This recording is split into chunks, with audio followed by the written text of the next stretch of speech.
Hi, Sinead. Very welcome. Good to see you again. And Shane, you're very welcome to the show. Hi.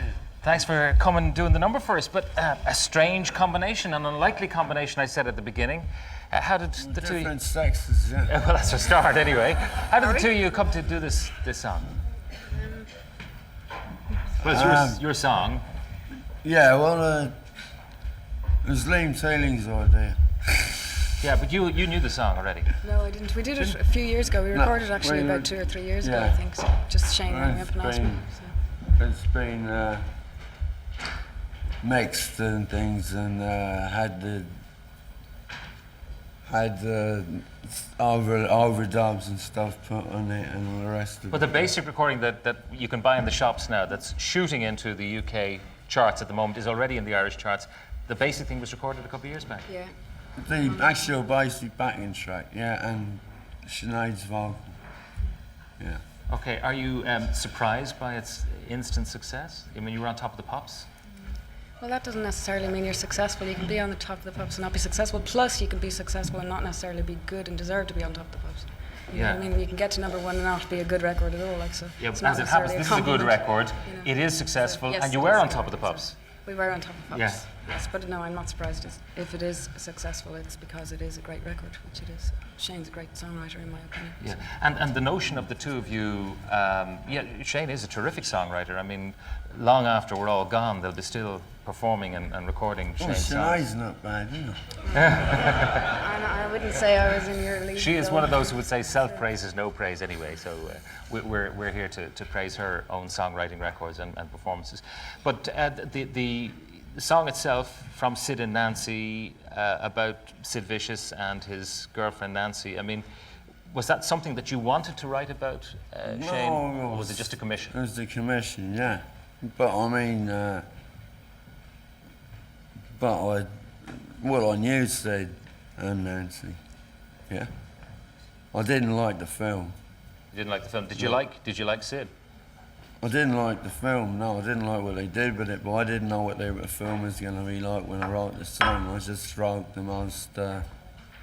most emotional sort of, it's a sad song, you know. Yeah.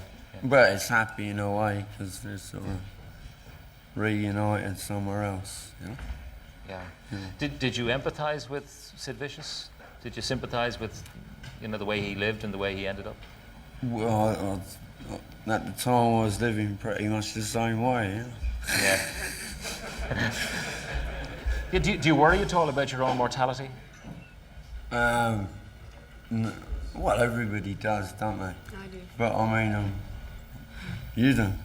Yeah, only last night I was worrying about my mortality. What sort of thoughts come into your head about your own mortality? I mean, It's you're a young woman. Dying, the whole idea of dying is scary. And is that all there is? Yeah, and just the whole thing of, what are we all doing here? How does the earth hang in space? And what's going to happen to me when I die? And is it going to be slow and painful? That kind of thing. It's the dying rather the than the death. The actual dying, yeah, I think, yeah. But I think also if you get through birth, which must be the most difficult passage, I think death is probably a breeze. You know what I mean? When you watch people who've had a long illness, they tend to slip away rather than, they stop fighting at a certain point. Yeah, I think living is harder probably. Yeah, living is harder. And some people, like Shane, make living a lot harder than it need be. Well, I don't know, you see, yeah, but again, everyone's different, you know what I mean? And everyone makes their own rules and lives their life according to their own thing. So, do you know what I mean? What's difficult for you might not be difficult for Shane, do you know what I mean? And vice versa. We can't get in under each other's skins and really know what it's like to be. Yeah. I reckon I'll outlive you. You could well do. I hope you haven't any plans for my immediate demise. That's the only thing. I noticed in rehearsing, Shane, that you really love doing what you do. Yeah. Do you enjoy the bits in between, like the travelling? You're doing a big tour of America fairly soon? Well, it's not. Well, I've done lots of big tours of America, yeah. But I'm not.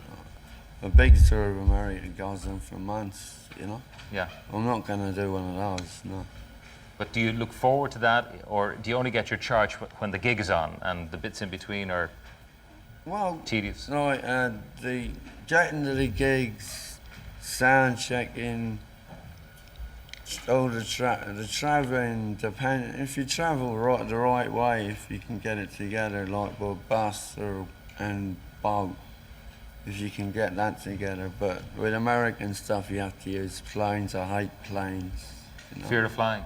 No, they just treat me like a piece of...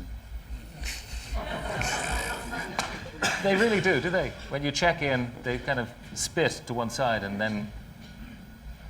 No, they spit straight at me.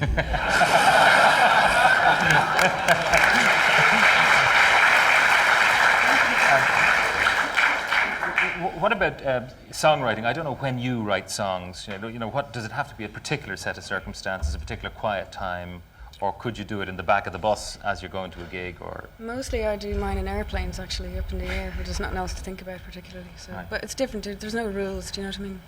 I wouldn't say there's any rules anyway. It's always. It's just for shame people would reckon with the life you lead, or that you're characterised as leading, that where do you get the time to write a song? Well, I don't live the life I'm characterised as leading, I like a few drinks, and like, I've had a lot of good ideas for songs in pubs, you know what I mean? But there's no set rule for when you're suddenly gonna get a blast of inspiration or whatever it is, and Do you find it's that something that happens usually, or a story somebody tells you, or you just remember something that happened to you or whatever. My songs aren't intensely personal like Morrissey's, for instance. They're not all about me. Okay. You're performing quite clearly. Yours are universal, Yeah, yours are intensely personal a lot of the time. Does it worry you that you wear your heart on your sleeve? Because the emotion that gave birth to the song is not necessarily the emotion that still persists in your soul and heart by the time the song comes out, and everybody then imprints the song on you and says, Sinead's feeling this way. No, because you can write very personally at the same time be quite vague. I heard a quote once which I really like, which said, "What if one woman told her story, the whole world would break open." So you have to be very careful about the information you do give, because people don't necessarily know how to respect that information.